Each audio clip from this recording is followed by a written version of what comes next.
अस्सलाम वालेकुम, welcome to my YouTube channel Air Khan lectures. आज के इस टॉपिक में मैं आपको ग्लाइकोलाइसिस के बारे में पढ़ाऊंगा।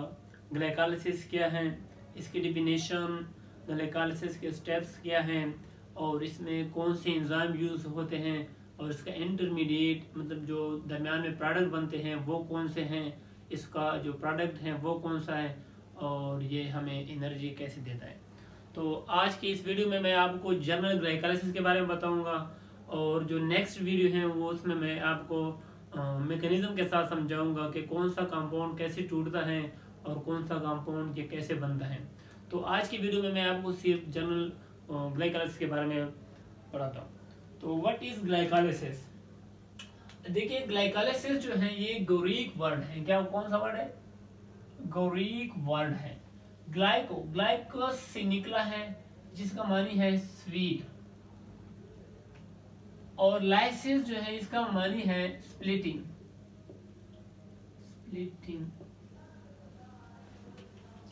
Glycolysis means glucose, lysis means splitting थोड़ा। तो glycolysis, a molecule of glucose is degraded in a series of enzyme catalyzed reaction to yield two molecule of 3 carbon compound called pyruvate। Glycolysis में 6 carbon molecule जिसे glucose कहते हैं वो एक series of chemical reaction से गुजर के 3 carbon compound में कन्वर्ट हो जाता है जिसका मानी है पायरोवेट, जिसका नाम है पायरोवेट। पायरोवेट मीन्स के 6 कार्बन मॉलिक्यूल ये 3 कार्बन कंपाउंड में पायरोवेट में तब्दील होता है और ये एक चेन ऑफ रिएक्शन होते हैं, सीरीज ऑफ रिएक्शन होते हैं, एंजाइम कैटालाइज्ड रिएक्शन। तो इसका ये डिफिनेशन है ग्लाइकोलाइसिस का। अब हम आते हैं कि ग्लाइकोलाइसिस में कितने स्टेप होते हैं। ग्लाइकोलाइसिस को हमने 2 फेज में तकसीम किया हुआ है। एक को हम कहते हैं प्रेपरेटरी फेज, दूसरे को हम कहते हैं पे ऑफ फेज। अच्छा, ये प्रेपरेटरी फेज में इसमें क्या होता है कि ग्लूकोज की फॉस्फोराइलेशन होती है। मींस के यहाँ पे एटीपी मॉलिक्यूल टूटता है और फॉस्फेट जो है वो ग्लूकोज मॉलिक्यूल के साथ बाइंड होता है। तो ग्लूकोज मॉलिक्यूल की फॉस्फोराइलेशन होती है और ये ग्लिसरॉल्डिहाइड 3 फॉस्फेट में कन्वर्ट हो जाता है प्रेपरेटरी फेज में। और पे ऑफ फेज में क्या होता है, इसमें oxidative conversion of glycerol 3 phosphate to pyruvate. Means के जो प्रेपरेटरी फेज का जो इन प्रोडक्ट है जिसे हम DHAP कहते हैं, मतलब डाइहाइड्रोएसीटोन फॉस्फेट या ग्लिसरॉल्डिहाइड 3 फॉस्फेट, ये प्रेपरेटरी फेज की जो है लास्ट प्रोडक्ट है, उसकी जब ऑक्सीडेटिव कन्वर्जन होती है किसमें, पायरुवेट में, तो उसकी स्टडी को हम पे ऑफ फेज में करते हैं। ये दोनों जो है ये प्रेपरेटरी फेज जो है ये भी 5 स्टेप पे मौजूद है, मुश्तमिल है, और पे ऑफ फेज जो है ये भी 5 स्टेपों पे मुश्तमिल है। तो टोटल जो है वो कितने स्टेप हैं? टोटल इसमें 10 स्टेप है। कितने स्टेप है? 10 स्टेप है इस प्रोसेस में। ग्लाइकोलाइसिस के प्रोसेस में 10 स्टेप है। इसमें जो 4 हैं वो इरिवर्सिबल है। 4 स्टेप जो है ग्लाइकोलाइसिस का वो क्या है, इरिवर्सिबल है। इसमें 1, 3, 7 और 10 जो ये 4 स्टेप जो ये क्या है, इरिवर्सिबल है। और जो 2, 4, 5, 6, 8, 9 जो है ये 6 स्टेप ये क्या है, रिवर्सिबल है। और ग्लाइकोलाइसिस का प्रोसेस जो है, ये अमल जो है, ये सेल में कहाँ पे होता है? ये सेल के साइटोप्लाज्म में होता है ग्लाइकोलाइसिस का अमल।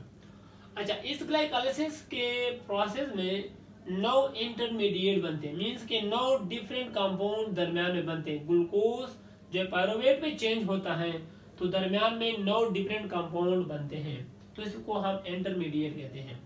अच्छा, इस ग्लाइकोलाइसिस के प्रोसेस में 10 एंजाइम यूज होते हैं। 10 डिफरेंट एंजाइम यूज होते हैं डिफरेंट स्टेप में। यहाँ पे मैंने नाम लिखे हैं, hexokinase, phosphohexoisomerase, phosphofructokinase, aldolase, triphosphate isomerase, glyceraldehyde 3 phosphate, dehydrogenase and so on. तो अब हम स्टार्ट करते हैं इनके स्टेप। अच्छा, नंबर 1 पे यहाँ पे ग्लूकोज मॉलिक्यूल है, ये है ग्लूकोज मॉलिक्यूल। इनके साथ जब एटीपी रिएक्शन करता है यहाँ पे फॉस्फोराइलेशन होता है तो ये क्या बनाता है, ग्लूकोज 6 फॉस्फेट बनाता है। मीन्स के कार्बन 1 2 3 4 5 एंड 6, कार्बन 6 पे फॉस्फेट ग्रुप अटैच हो जाता है और ग्लूकोज मॉलिक्यूल को फॉस्फोराइलेट कर लेता है। तो इस मॉलिक्यूल को फिर पुकारते हैं हम ग्लूकोज 6 फॉस्फेट, और ये इरिवर्सिबल स्टेप है। मीन्स कि ये दोबारा ग्लूकोज में चेंज नहीं हो सकता। दूसरा जो है, दूसरा स्टेप, इसमें आइसोमरिज्म हो जाती है। यहाँ पर आइसोमरिज्म का प्रोसेस हो जाता है, ग्लूकोज 6 फॉस्फेट जो है वो फ्रक्टोज 6 फॉस्फेट में चेंज हो जाता है।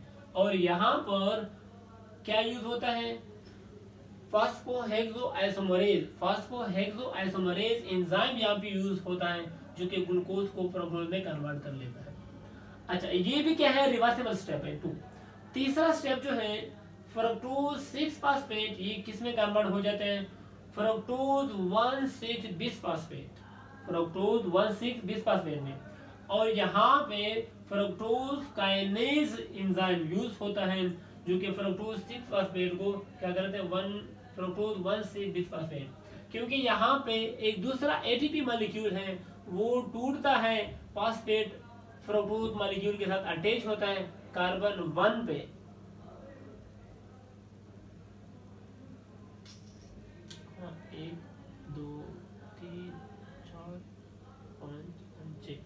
कार्बन 1 पे, कार्बन 6 पे तो ऑलरेडी फॉस्फेट मौजूद होता है, कार्बन 1 पे जब अटैच होता है तो वो मॉलिक्यूल बना लेता है फ्रक्टोज 1,6 बिसफॉस्फेट।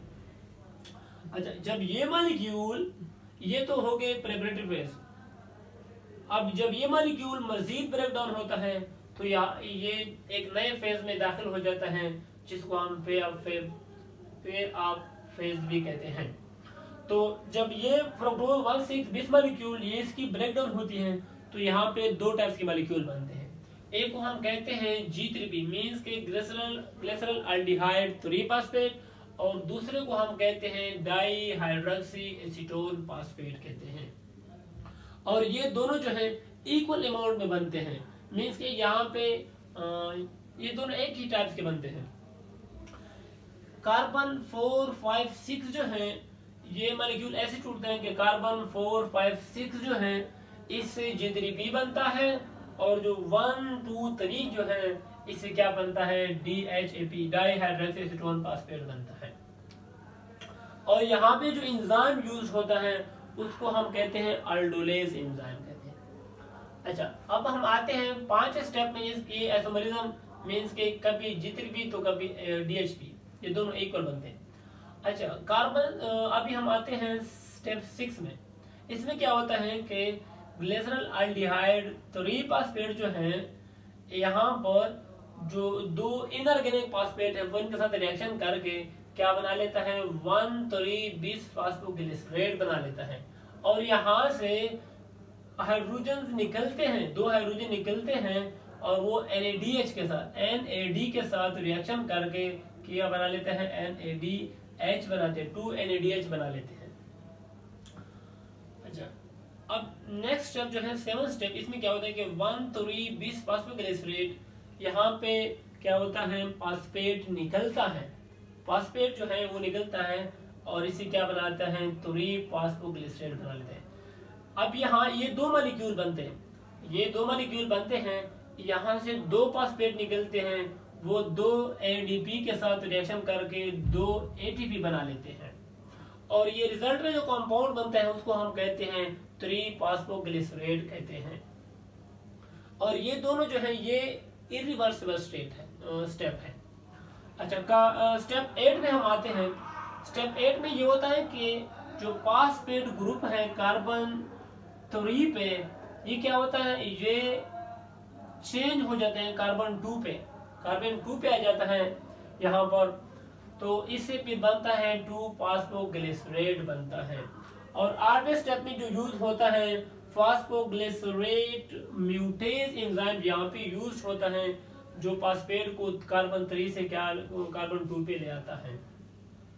अब 9वें स्टेप में क्या होता है कि 2 फॉस्फोग्लिसरेट जो है, 2 फॉस्फोग्लिसरेट जो बना है यहाँ पे एनुलेज एंजाइम वो एक्शन कर लेता है और वो इस OH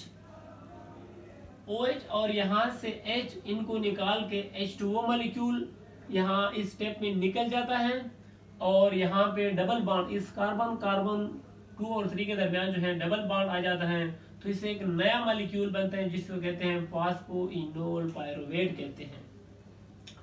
अच्छा, ये भी 2 मॉलिक्यूल बने होते हैं, यहाँ से 2 फॉस्फेट मजीद निकलता है नेक्स्ट स्टेप में, तो 2 ADP से 2 ATP बनता है और फिर लास्ट में हमें जो मॉलिक्यूल देता है वो कौन सा है, पायरुवेट। और इस स्टेप में पायरुवेट का एनेज जो है वो एक्ट करता है और ये एक इरिवर्सिबल स्टेप है।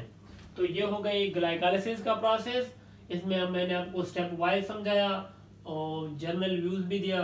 तो नेक्स्ट वीडियो में हम पढ़ेंगे मैकेनिज्म के साथ।